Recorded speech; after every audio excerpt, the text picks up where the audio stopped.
Wednesday, August 3rd, 2016. Monaco 64 here, home of alternative economics and contrarian views.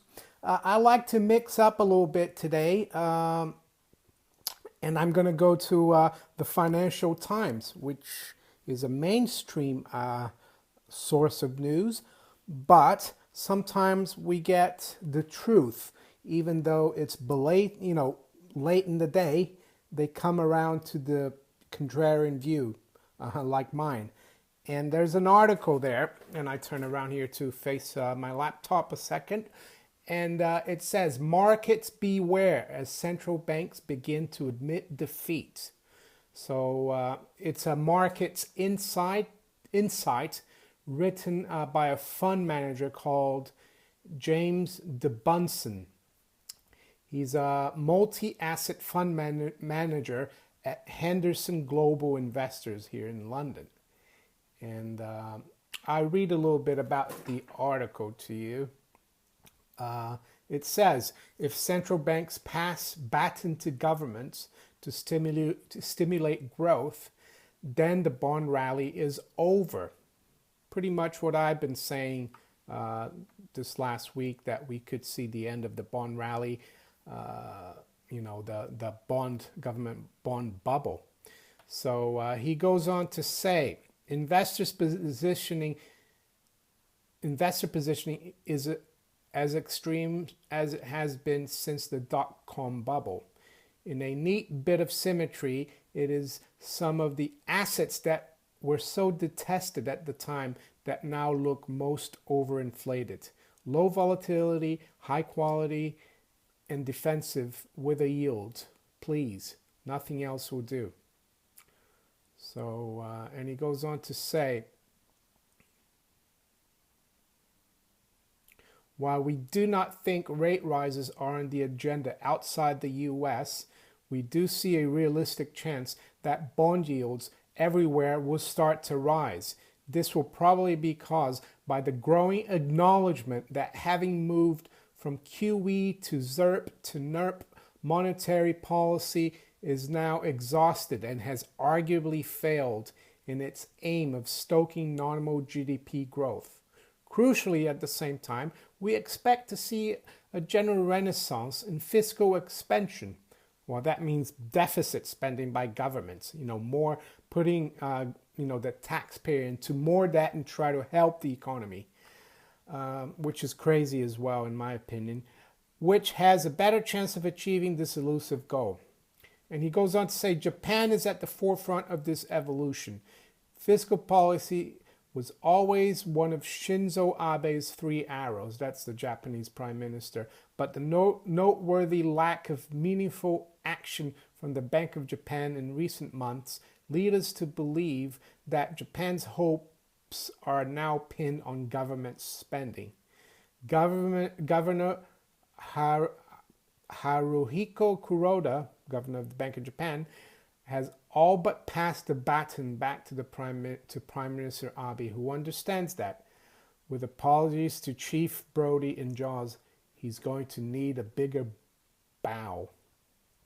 So, and it goes on to say, central bankers will clearly keep talking the talk, reviewing their options, not ruling anything out, but essentially they have no bullets or arrows left, and know that some of their previous salvos proved to be the monetary equivalent of friendly fire, inflicting wounds to their nation's banks through the adoption of negative interest rates, while not only to their nation's banks, but also to their nation's taxpayers by indebting, the taxpayer, and also inflating the currency, in my opinion. And the reason I brought this article up is that, I could tell back in 2008 that the only thing the money printing might do, or the QE, NERP, and ZERP, is help, keep the banks solvent, but it wouldn't help the economy. And while it sounds a bit arrogant that I would say that, that I knew it wouldn't help, but one of the reasons why I said that is because of this book here, Fiat Money, Inflation in France by Andrew Dixon White. And I'll read a little bit about Andrew Dixon White. Andrew Dixon White, LLD, PhD, DCL, late president and professor of history at Cornell University, sometime United States minister to Russia and ambassador to Germany, author of A History of the Warfare of Science with Theology, etc. So this book was written in 1912 by Andrew Dixon White, president of Cornell University. And basically, it's about the period from the French Revolution until Napoleon took over. It was pretty much between 1790 and 1795-96. And the French state was completely bankrupt, and they decided to print money. And there's a big debate because they knew that it never worked. But eventually they decided to do it, and they call it the assignats. They even backed it, though, by church land, church property, because after the revolution, they confiscated a lot of the Catholic Church's land in France, and also the aristocracy's land. So they even backed it by something. And they said, "Oh, we're only going to do, a small amount, just to get the economy starting, kick-started." Does it sound familiar? Escape velocity. This is what Mark Carney and all the other central banks talk about. Oh, we just need to do a bit of QE to kick-start the economy and get some escape velocity. And that's what the French thought back in the 1790s. And they did it. And then the economy, the first issue of assignats helped a little bit, and then the effect fell away. And then they said, "Oh, just a little more," and they kept doing it. And at one point, they didn't even back it anymore by land or property.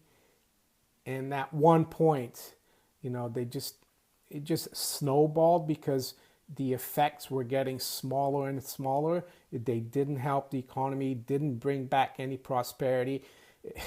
If anything, it brought a lot of hardship for the common people in France.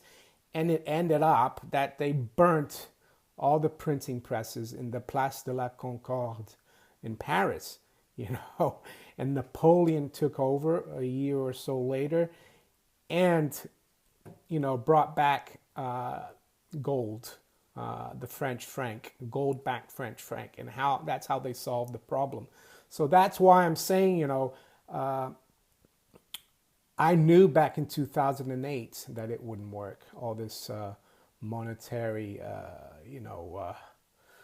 madness, money printing, which they call QE, zero interest rates, negative interest rates. And now, they might be admitting this, and but they're going to go and do something else that's not going to work as well. They're going to have, the governments actually take money from the private sector, crowd out, investment in the private sector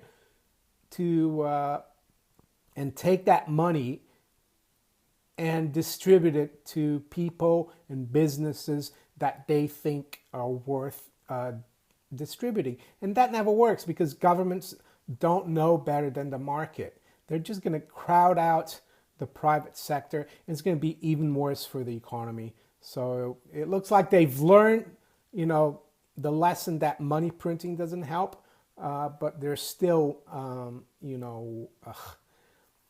clinging on to this Keynesian belief that the government needs to deficit spend to help the private economy. Just a big fallacy. So I really recommend people read this book. So it's Fiat Money, Inflation in France, how it came about, what it brought, and how it ended. You can find it for free online, PDF, and it's only about 67 pages, so you can read it quite quickly. One of the best books, I think, to read about money and inflation. So if you enjoyed this video, Please like, share, and subscribe. You can also donate to my channel if you'd like. There's a couple links below, one to Patreon and one is a Bitcoin address. We accept Bitcoin. Thanks for watching. Take care. Bye.